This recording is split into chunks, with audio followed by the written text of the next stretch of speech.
Welcome, everybody. Today we have two special guests who were part of the collaboration of the Yarn Tarot, which is a deck for anyone who is a fiber enthusiast and who loves tarot. Duh. We have Katie Ponder and Jacob Seifert. Katie is the illustrator of the deck, while Jacob was the editor at Sixth and Spring Books. Light from Lantern presents Knit a Spell.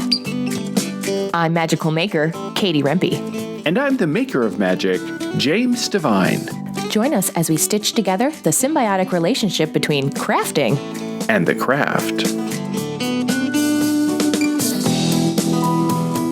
Katie's style is both fresh and contemporary with references to Art Deco and a touch of Gothic inspiration. Jacob, along with working at Sixth and Spring Books, is a knitter, book and horror enthusiast, and game designer at Sledgehog Games. Welcome, everyone, to Knit a Spell! Yay! Yay! We are so excited to have you on because obviously this is one of the first decks in the yarn and knitting, crochet, weaving theme. Before we jump into that, why don't you go ahead and tell us a little bit of background about you, how you found yourself at Sixth and Spring, and your journey in general, your magical journey. I don't know if I would say I'm magical, but why not? Sure.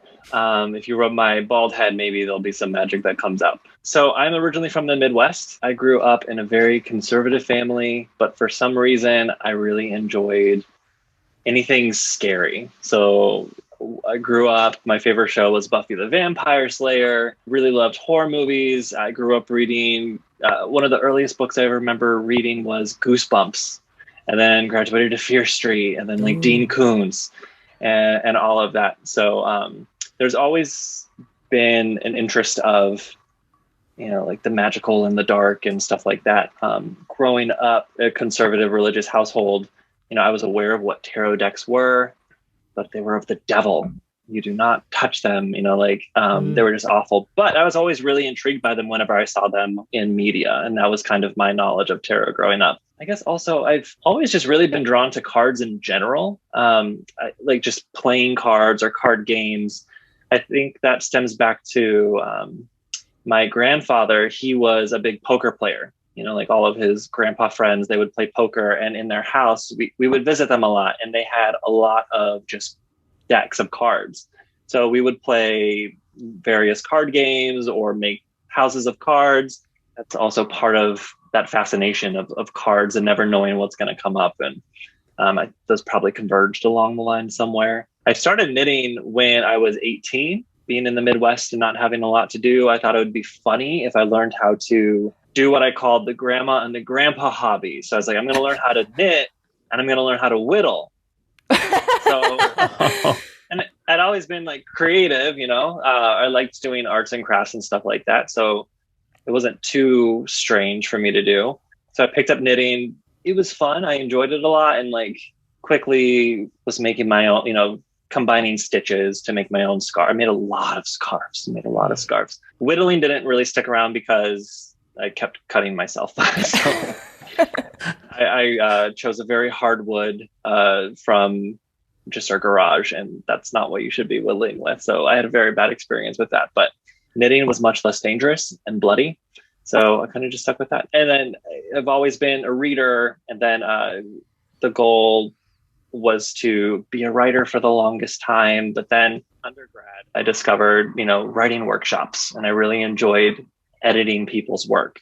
And then that led to me looking into a career and further education in publishing. I originally wanted to work in fiction, but then I came across this listing for Sixth and Spring Books where we're looking for someone to work on knitting books. And I was like, well, that's interesting. And then I applied.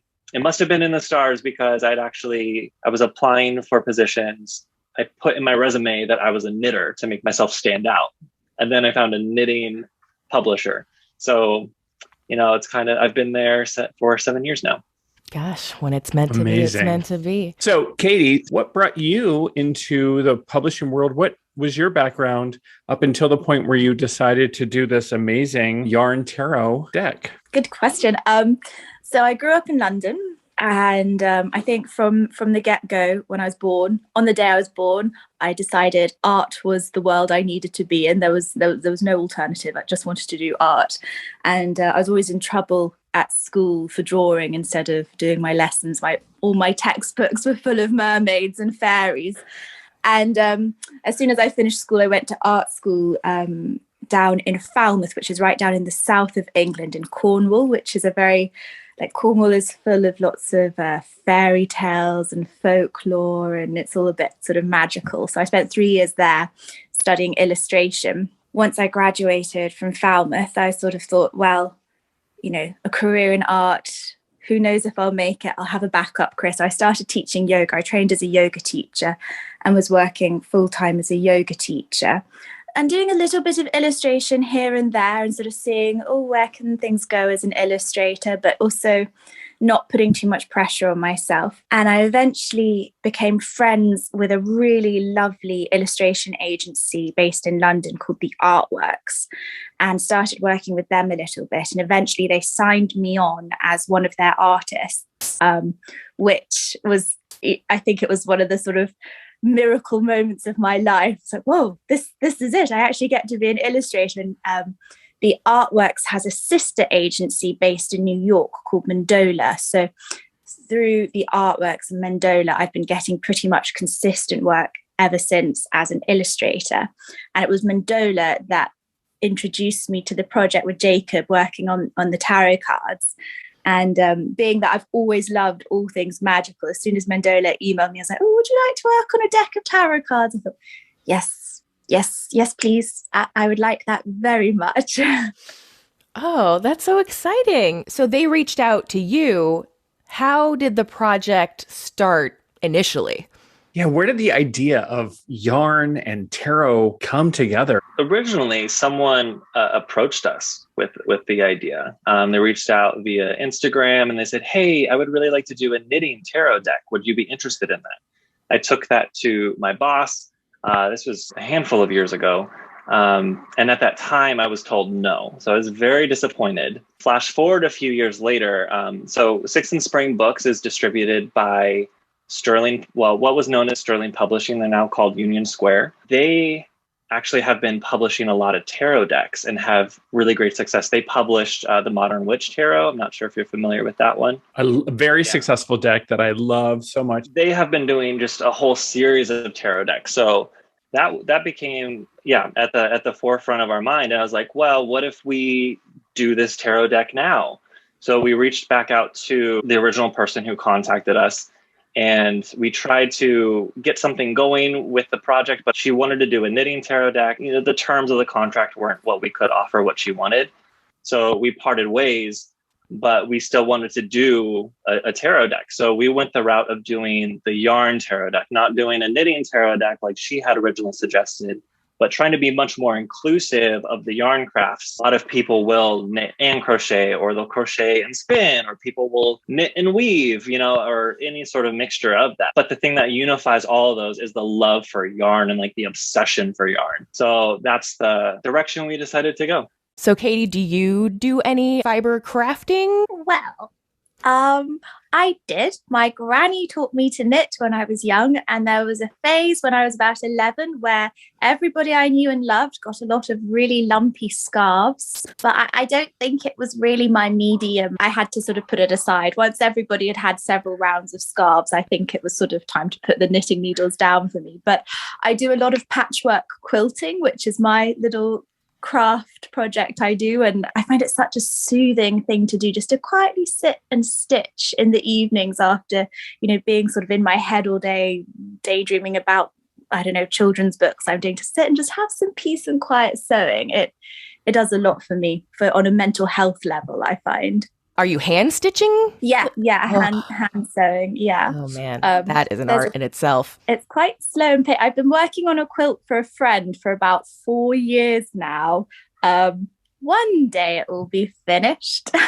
Oh man. Well, and your art style is perfect for patchwork quilt and that sort of thing. I mean, as soon as I saw this, I was like, oh, that's a quilt. I thought For sure. I've seen you before. I used to go to a lot of needle art conventions and things, and so there would always be quilters. I was astounded by the artwork, like the elaborate designs that folks can make in fabric, and now to see them in cards, it's really exciting. What was it like working together, you two? Whose idea was it to come up with certain directions in the art? Katie doesn't know this part. So right now, as it wound up, Yarn Tarot, we try to stick very closely to the Rider-Waite-Smith illustrations to just update those and put as much yarn and things in there as we could. My original thought was to translate it into like the modern world of yarn crafters. That was my original concept. It got shot down in an editorial meeting. That was pretty tense. It was decided to go the route of something that people are more familiar with. In the end, I think it went better editorially to go that direction. But there was the art director who oversaw it on our side, who was essentially the art lead and went between Katie and I. She wanted to make sure that we gave Katie as much freedom as she could, so we didn't stifle her art style. So that was my understanding. And Katie kept coming up with a lot of these beautiful illustrations and like directions that like we necessarily wouldn't have gone. To sum it all up, it was a dream working with Katie. She was a wonderful person. If anyone needs an illustrator, you should hire her because she's just a great person to work with. Oh, thank you so much, Jacob. That's so nice.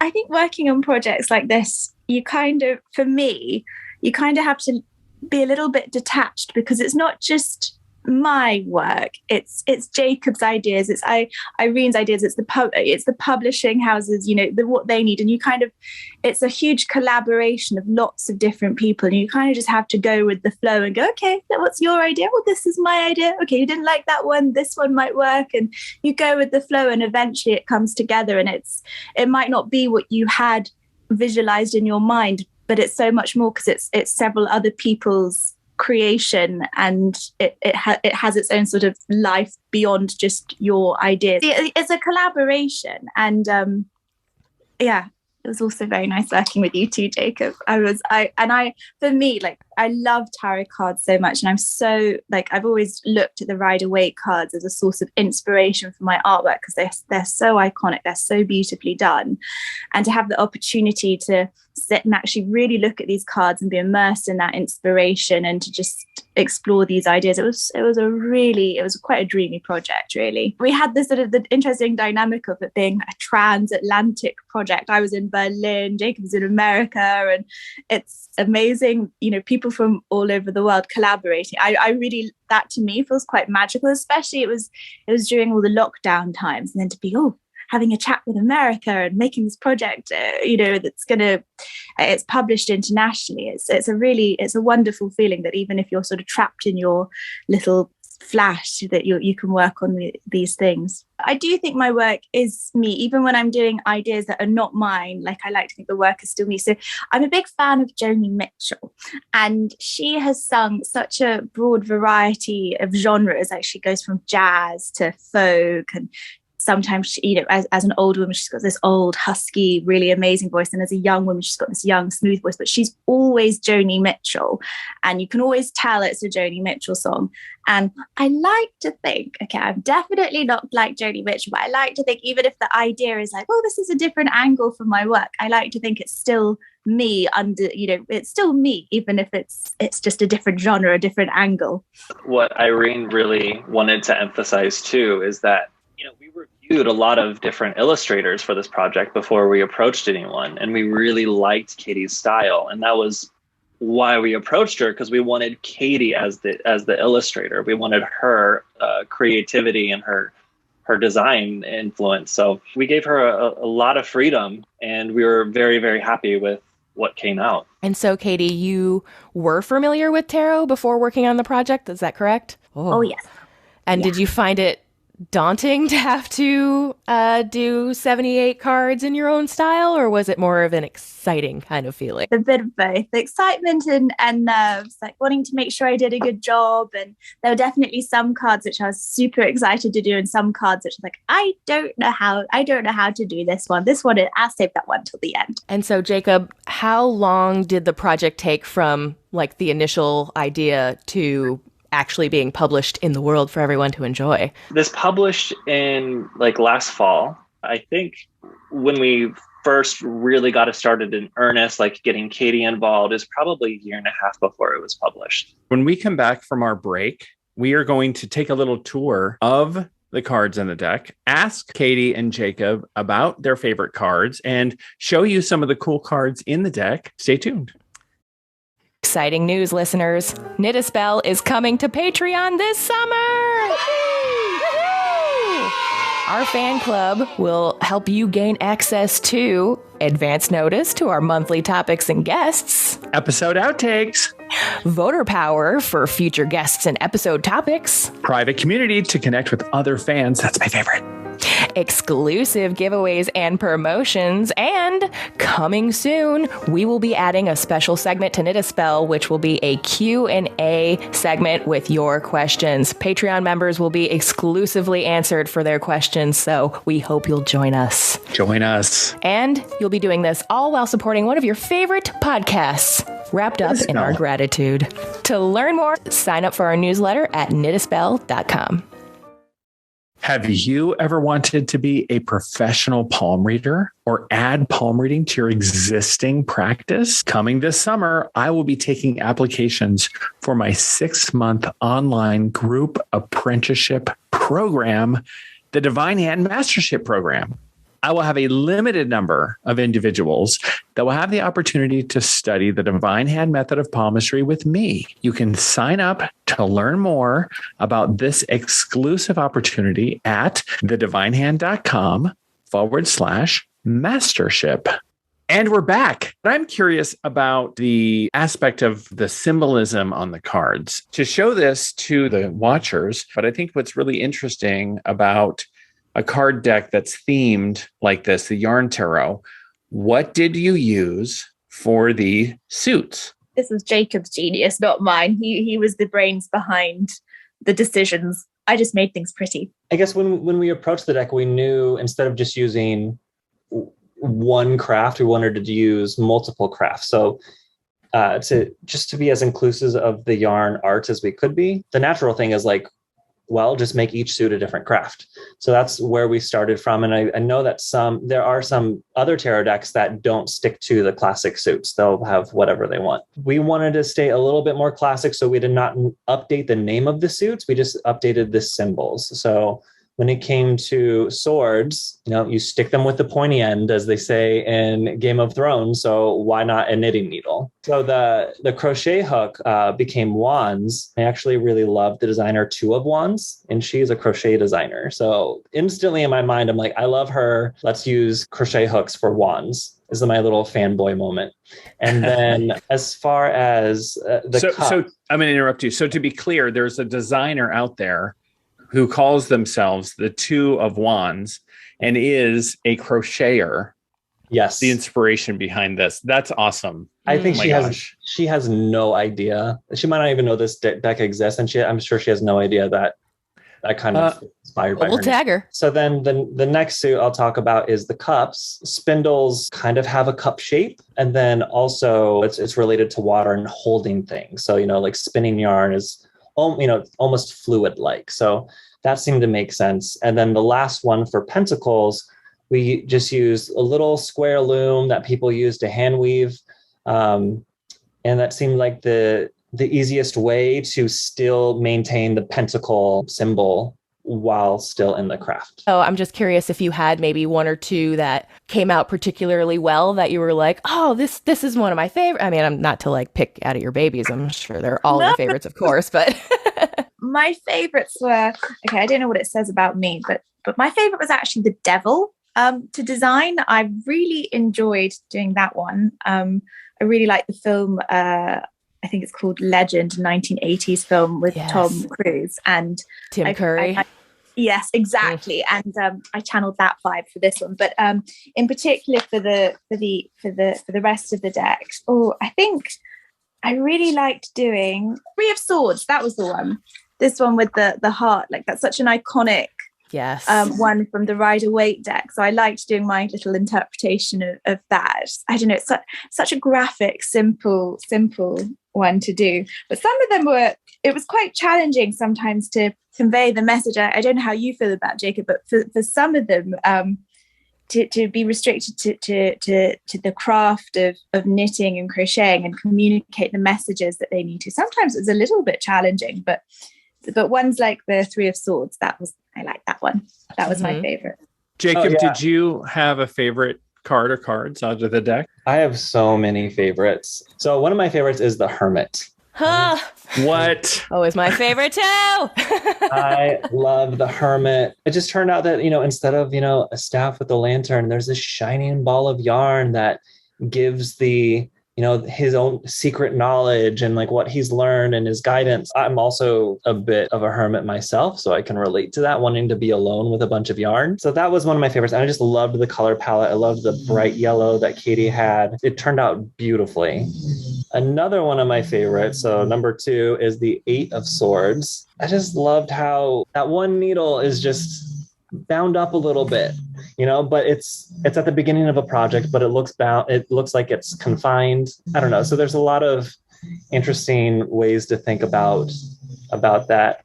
And one of my favorites that I always think about a lot is the Five of Wands, of how even when we are in conflict with other people, we are still connected. And that yarn is literally connecting you.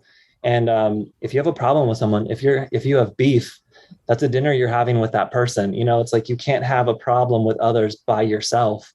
Even though you're at odds, you are connected still with that person. So I just thought that was a beautiful way to illustrate it. I want to say something about the Three of Swords, which is, and referencing an earlier conversation, this would make an amazing quilt. Yes, indeed. Like how fantastic would that be to quilt? I mean, love that. I would not be hand stitching it, but you do you, Katie. Just take me the next 10 years. But yeah, I love how with quilts, they're often full of symbols. The star shapes have meaning, or the pineapple shapes have meaning. And you could take all the symbols from tarot and use that in a quilt. And that would be lovely. Yeah, I think because my work, I use a lot of quite like graphic, geometric shapes. And I think that comes from looking at quilts a lot. Like I get a lot of inspiration from quilts and all the contrasting colors in quilts as well. Well, in some of the quilts, like I like to think that that's sort of one of the big inspirations behind my work. So I'm really happy that, Katie, that you picked up on that one. That's exactly what I want. Oh, well, then you did your job perfectly. There you go. But just for a bit of balance, I'll also say the star is also my favorite, because I don't want to just be the devil. The star, that was a really lovely card to work on. And to repeat, Jacob, I really loved working on the Hermit one. And I think for me, I've done quite a few books for children on mythology, and yarn or string is a symbol used throughout mythology. And so in ancient Greek mythology, you've got the 3 fates who they stretch out the string to determine how long your life is. And for me, that's kind of what the Hermit card looked like. It looked like something to do with that. I don't know, it just felt like a very natural translation using the yarn instead of, I think in the Rider Waite, it's a lantern, isn't it? So yeah, it felt like a really natural translation. Oh yeah, actually it could be yarn rather than a lantern. And I thought that was I found that quite effective. I liked also doing the Lovers. I think that's got quite a lot. I think the Lovers and the Devil card, they both got a lot going on in them. And I think they're sort of like parallels to each other, those cards. And I liked working on those two a lot. I want to know, like, when you look at the Lovers card and the Devil, what speaks to you in retrospect?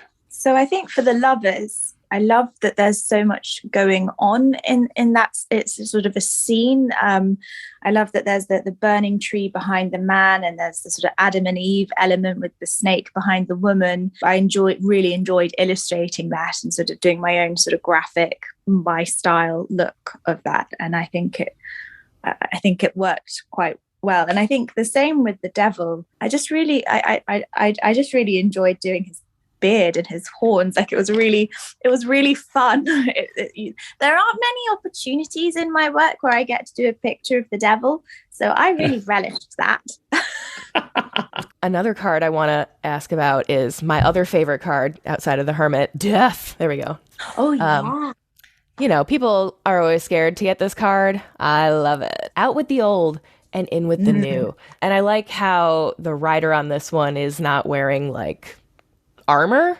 It's just fabric, and that the flag is knit. Be nice to think that when death comes, he's got a nice snuggly blanket ready for us and isn't too scary looking. I would be more accepting of my mortality if I thought he had a nice quilted or crocheted blanket to wrap me up in to take me to whatever is next, the cloudy place. Yes, I agree. Plus, they seem into it.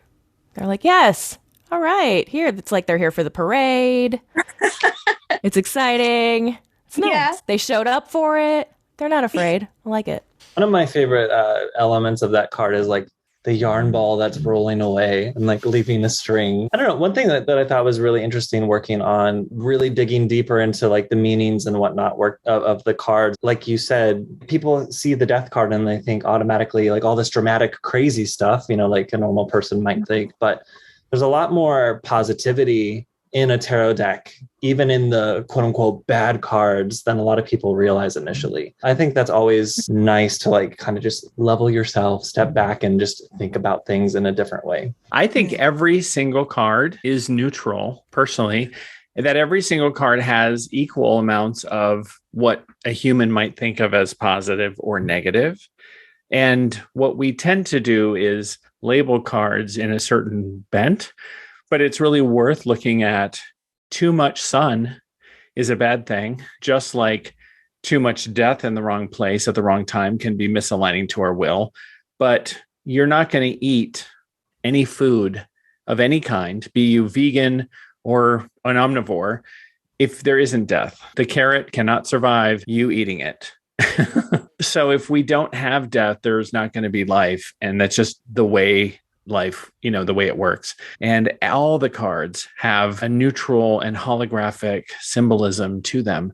And when we can start to see that way in which the cards in the right place and in the right way and in the right amount work within and can be used to help us find our direction, I think that's when the tarot can be extraordinarily powerful. But when we have our ego or our judgment in the way of the message, then it can be a tool that can be weaponized very easily.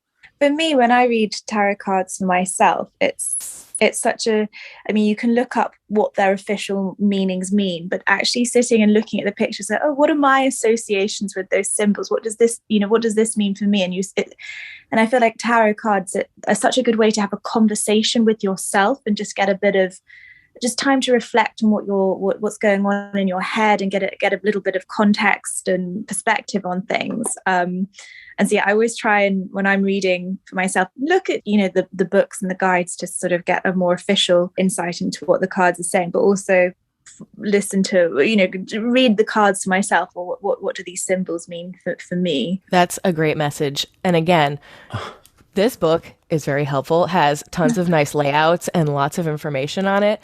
But like you said, the best gleaning of divinatory practices are just going to be what comes to mind for you naturally.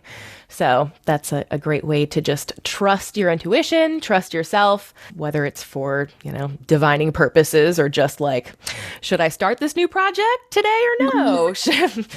No, maybe not today. It's death. Or maybe I should finish something before I start something new. They can be very practical too. Yeah, for sure. Yeah. I think I have to be careful for myself when I'm doing my own readings. Like, no. It's saying do the thing. It's saying do the thing, even though they're clearly saying don't do the thing. Like, no, don't do the thing. And then the next time I read the cards, it's like, see, we told you shouldn't do the thing. I'm like, oh, damn you all-knowing cards. Yes, they will always come back to tell you, even if you're not willing to hear it the first time. Yes, for sure. That same card keeps coming up until it's like you're reading it the way it wants to be read. Mm-hmm. Or it will bring up another card that's like, oh, okay, well, you don't want this one? How about this one that says the same message now that you've tried to turn it around? How about that? Exactly. So sassy. And there have been times where I've tried to do, well, not tried, but I've gone to do a reading for myself, and I've like dreaded what I was going to find out. I'm like, oh no, it's going to tell me this, but then it told me something else. And I was like, okay, that's not so bad. And I wasn't trying to convince myself in anything, because I was convinced I was going to get a certain direction, and then I wanted a much more pleasant direction. I was like, okay, thank you. Maybe you, Katie and Jane, can speak to this. I've noticed that there's different approaches to people's interactions with tarot. Some people have a lot more spiritual connection, rely on energies, mystical type aspects to it, while others use it just for straight up reflection, to think about things in a new way. Do you think that there is a right or a wrong way to use tarot? Or I don't know, how would you speak to both those? Because I know a little bit about your podcast and like how you definitely go more towards the magical as opposed to the psychological, right? I think we kind of come at it from both angles, especially Jim. He's got a lot of background in sociology. For me personally, and then Jim, I'll let you, give your reflection on this too, because I'm sure it'll be different. I think you can use them for anything. I think also you can use, much like we were talking about earlier, with your love of decks in general, you can use any card to do any sort of divination. I think the real key is just knowing what you're asking. If you know what you're asking, then whatever you choose to divine will help prompt that answer within you. Whether it's, should I cast on this new project now or not? Or, should I take this huge life-changing opportunity, mundane to super, like, should I take up a new deity? Does this deity want to work with me? And then flipping a card for that, perhaps, to get the answer. I think it could be anything. What about you, Jim? Such a fun question. Much like Katie said, it's a little bit of both, but that's a kind of to not have that be a cop-out. I think that one comes before the other for me personally. I think that it's really important in what I've observed in people, and how I teach this to people is clarity of spiritual readings and psychic ability often occurs in still waters. And that's a metaphor for clarity of mind and awareness of self. And I think a lot of times that clarity of mind and awareness of self occur most when people have done their own work on themselves psychologically and have a certain level of like a grip on themselves. So I find that utilizing the psychological aspects of a rubric and a methodology within divinatory practices, that's what I often will resort to and teach with my palmistry and with tarot, are good at providing sort of a foundation. And then within that foundation, a sort of clarity descends. And within that clarity, then the spiritual and psychic messages sort of have a stillness in which they can occur. There are times when people have a natural skill or ability. Like there are certain people that are born with the ability to just sing. And I think that sometimes people have a gift to just be psychic and to just connect. And those folks are amazing. And I think that for many of us, we must develop that. And to develop that and to have it be clear, for me, it lives in that clarity of having that awareness, having a regular spiritual practice of meditation and those sort of things is how, for me, divination and a divinatory rubric allows for those amazingly clear psychic messages to show up. And that also, when I'm doing it for myself, allows me to have the skill to let my ego set aside so that when, as Katie said, their cards are saying it's not the time for you to do that, I can actually hear that and know the difference, have the discernment to know that that's the card saying not yet, as opposed to my ego saying yes now. I don't know, how does that response sit with you, Jacob? I'm curious. Well, I just think it's really interesting because, like, kind of going back to introducing my earliest knowledge of tarot being of the devil, like predicting the future. And then my experience now of, I have met a lot, not a lot, but I've met several people who use tarot simply as meditation and thinking. And it was totally stripped away from elements and planet alignments and like anything to do with spirituality. I recently read, I don't know if you're familiar, it's from the Library of Esoterica. It's published by Taschen. It's this series of books. There's one on witchcraft and then there's one on tarot. And this book on tarot is like 500 pages long. There's a few essays about the history of tarot, but for the most part, it's actually a gallery of all these different tarot decks showing all these different approaches and artwork. So I would definitely check it out. One thing I thought was interesting was in the essays about the history of tarot, the root of tarot in like the 1800s and 1900s was very, very like occult. This is spiritual, like that in the essays that I read, it didn't seem to have any sort of straight up psychological, meditative aspects, because tarot was being used heavily by these societies and these groups. And it mentioned the way tarot has been used over the hundreds of years has been reflected by societal norms. So I wonder if there is a certain desire to maintain any sort of like purity, or whatever that could be over the hundreds of years of the use of tarot, as opposed to what conservatives would say, a godless society that doesn't need spirituality anymore. Is that reflected in the use of tarot, of people wanting to be more psychological as opposed to spiritual these days? I mean, there is lots of history around the tarot, including its original use in Italy as a card game. Yeah. And which was purely that. And then its use in occultism, just like the playing cards used for divinatory purposes. And then records of, Carl Jung using it as a tool, at least the major arcana, as a way to reflect on the archetypes, human archetypes. So I think that there's a mix of sort of how humans are, like a reflection of like people will use things in different ways.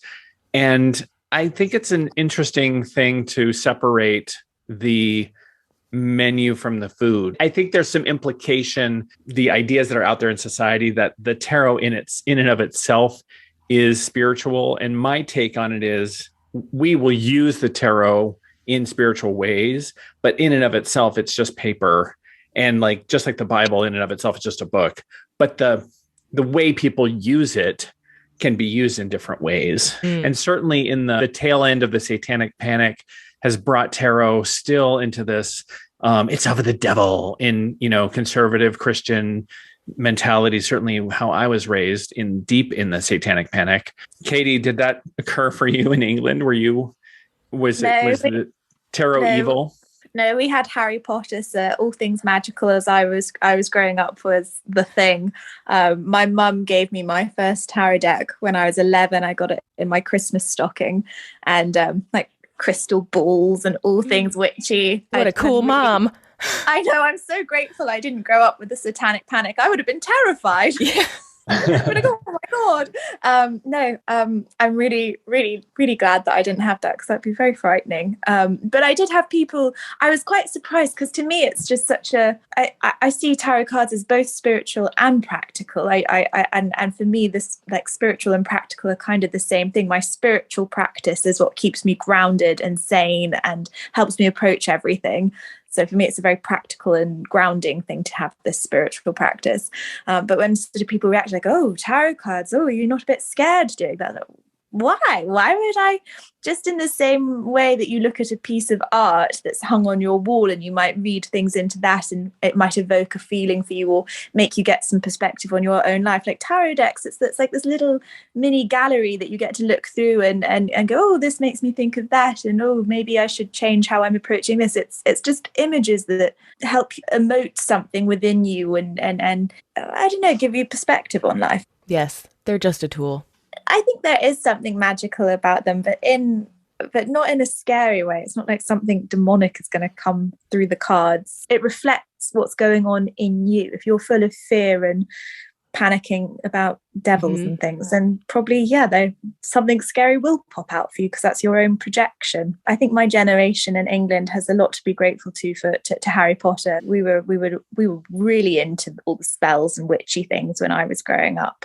I appreciate this discussion. And like, I think it is really interesting how tarot is so open for anyone, like however you want to use it, how you connect with it. It's like you said, it's a tool for like personal embetterment, whether someone takes up a yoga practice, or someone takes up jogging or whatever sort of thing to improve themselves. Tarot can definitely be one of those things, and how you use it doesn't really matter. It's that you are using it to your benefit. It is phenomenal, your work, both artistically, editorially. And I just am in deep gratitude, Jacob and Katie, for your work and that it's done with such expertise. Mm-hmm. Yes, I'm sure it has opened up a lot of people's eyes, not only people who were already into magic and maybe like, oh, maybe I'll start, making again, but also people who didn't have any idea or were scared of it. It's in a more accessible level for them as something that's themed as something they already know is safe. So they can go into it feeling good and talk to their friends about it without perhaps feeling like they're going to get ridiculed. And if anything, they could, again, inspire someone. Well, before we head out, I want to make sure everyone knows how to follow everyone. So Katie, why don't you go first and let everybody know how they can follow you, Instagram, website, newsletter, all that fun stuff. I think the best place to find me is probably on Instagram. I'm Katie Ponder Illustration. And you can see what I've been up to and regular updates on my cat Poppy. I also have a website, but I'm really bad at updating it. So I think Instagram is probably the best place to find me. And Jacob, what about you? Well, I do have a personal Instagram that is more or less defunct. But if you want to learn more about Sixth and Spring books, the best place would actually...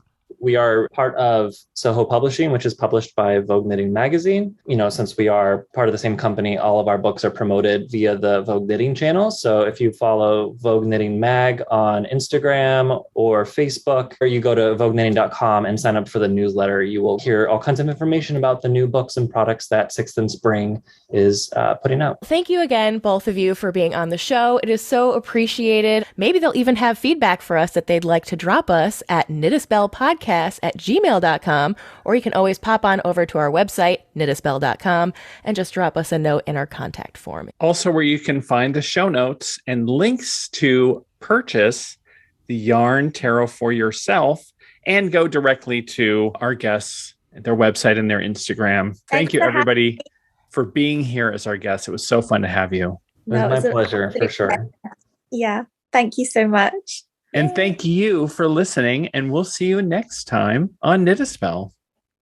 Thanks for listening. If you enjoyed the show, consider sharing it with a friend, leaving a review on iTunes and Spotify, or following Knit a Spell on Instagram. You can also subscribe to the Light from Lantern YouTube channel to enjoy full episodes of Knit a Spell and see our happy faces. You can also learn more about readings, classes, and events going on with your favorite maker of magic, James Devine, by visiting thedivinehand.com and subscribing to his newsletter. Then follow Jim's fun and interactive Instagram account at DivineHandJim. Keep up with Katie, the magical maker, by subscribing to her newsletter at lightfromlantern.com. You'll even receive a free knitting pattern as a thank you gift. Then follow Katie on Instagram at lightfromlantern for even more magical making tips. See you next week.